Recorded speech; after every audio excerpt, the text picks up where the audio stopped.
Don't be a hero, mate. You look after your mates, and your mates will always look after you. Yeah, cheers. Hand me another Michelob Ultra, mate. All right, I got one for you guys.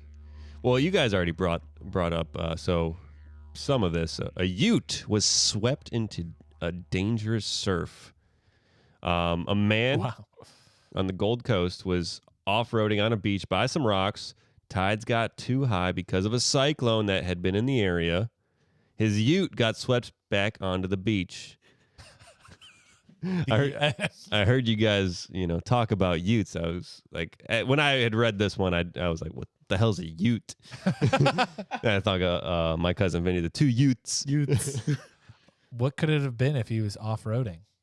What other than a truck could it have been?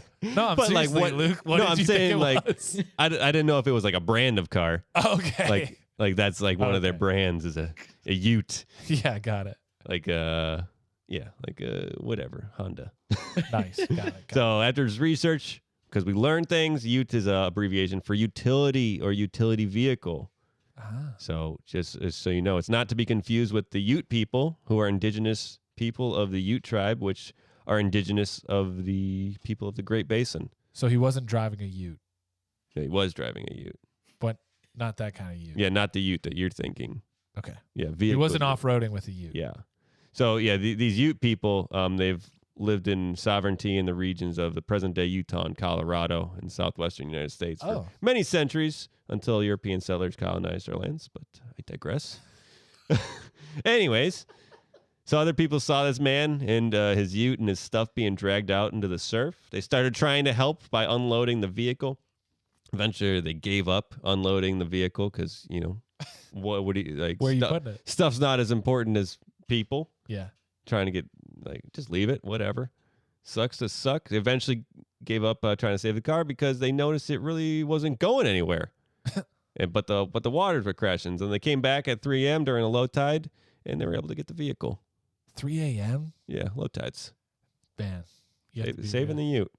Saving the Ute. So just to give you an idea of the severity of the weather during this event, there were some areas that received as much as 100 millimeters of rainfall in a 24-hour span, which with conversion, we know 100 millimeters is still less than 7 inches, but that's still a lot of rain.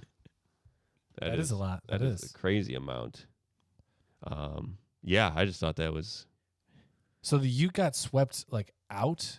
Got swept out, but not far enough to where, got floated away. It must have caught some... Stuck in the sand or something. I've seen those beaches where at low tide, it just exposes hundreds of yards of beach. So yeah, it must have been that scenario. Yeah. Well, with the rain and everything, yeah.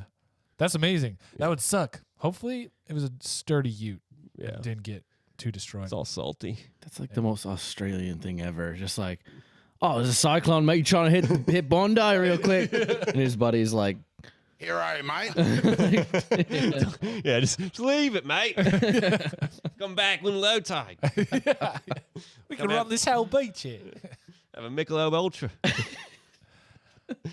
Oh, yeah. That just goes. Well, I'm glad they got the Ute back. Yeah.